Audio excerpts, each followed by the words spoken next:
You know, when you think about horror movies, you think like jump scares and, buckets of blood Right. and all that kind of classic stuff. But lately, I've been seeing all this buzz about films like Get Out and Hereditary Mm. and how they're like actually good movies. Like they're getting praised for more than just freaking you out. Yeah. So what's the deal with that? Has the horror game like actually changed? It really has. What we're seeing is what a lot of critics are calling the horror renaissance. Ooh, horror renaissance. I like that. Yeah, and these two films, Get Out and Hereditary, they're perfect examples of how it's evolving. It's not just about the immediate thrill anymore. It's about using horror to explore like deeper anxieties, societal issues, even like the human condition itself. Big stuff. Okay, see now I definitely need a crash course on this whole horror renaissance idea. Okay, I gotcha. Think of it like this. Imagine classic horror films as a roller coaster. Okay. Pure adrenaline, right? Designed to just get your heart racing. This new wave, it's more like a haunted house you walk through in the dark. The scares are slower, more psychological, and they like linger long after you've left. Oh, I see. Yeah. So less about the monster jumping out, more about what that monster like represents, right? Exactly. Like I'm thinking about the Babadook, Yes. which terrified me. But so many people were saying it's a really terrifying depiction of postpartum depression. And like that messed me up in a way Freddy Krueger never could. Right. Like never. The Babadook is a great example of how this new wave of horror uses those genre tropes, but to explore these real-world anxieties. Yeah. And it resonated with audiences in such a big way because it tapped into something primal, something relatable, even if they hadn't, personally experienced postpartum depression themselves. Right. It's like horror suddenly got smart. Like it realized it could actually say something about the world Yes, without sacrificing the scares. precisely. And Get Out.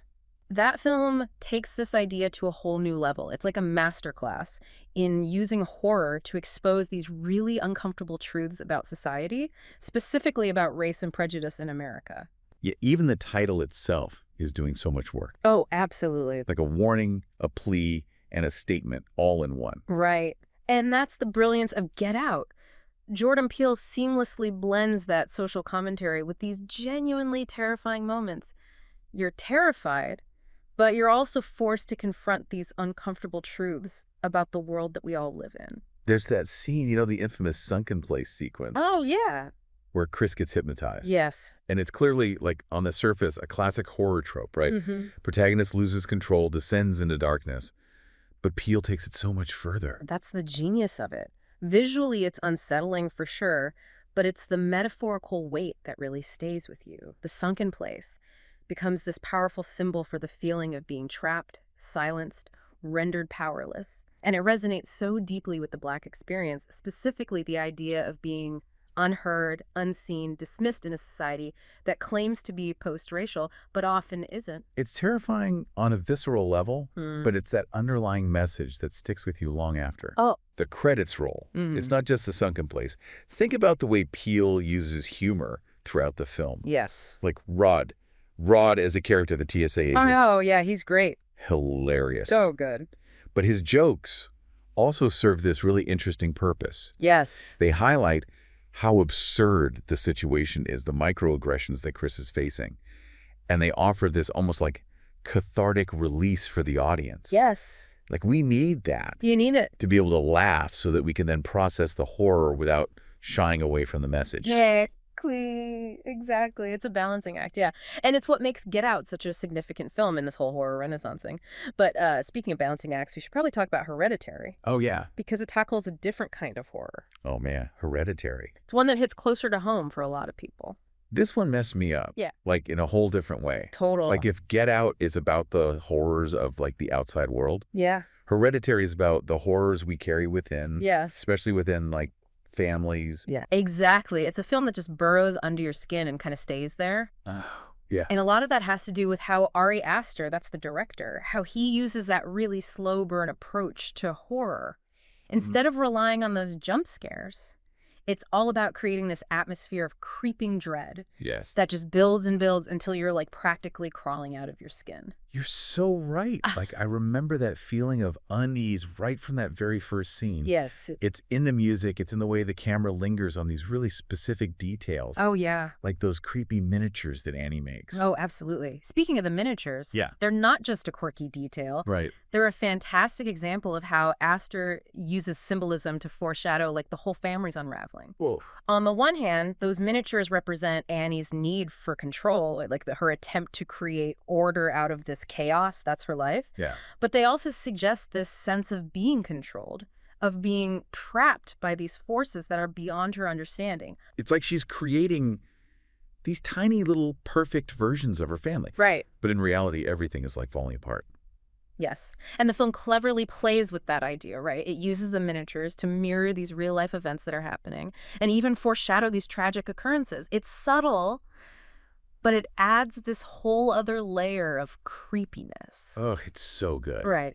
And then there's Toni Collette Oh, my God. as Annie. Yes. Seriously, I have never seen grief depicted so realistically and also so terrifyingly on screen before. Toni Collette's performance is phenomenal. She's able to convey the rawness of grief, the way it can twist and contort your sense of self in a way that's heartbreaking, but also terrifying. It's both. It did both. That scene at that dinner table Ah, yes. where she completely unravels, Oh, my God. confronting her son. Intense. I still get chills just thinking about Yeah, it. It's like the whole film hinges on that one explosive moment of just raw emotion. Absolutely. And what's so interesting is how Aster uses that scene, which is primarily dialogue-driven, to crank up the tension even further.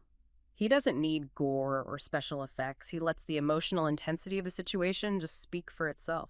It's true. It's like the horror comes from this deeply relatable place, from the fear that, like, our own families, the people who are supposed to love us unconditionally, can also be the source of our greatest pain. Yeah, and that's what makes Hereditary such an effective horror film. It taps into these primal fears about family legacy, the darkness that can lurk beneath the surface of even the most seemingly normal families. Right. It's not just a horror film, it's a family drama. It's a psychological thriller. It's a meditation on grief and trauma, all rolled into one.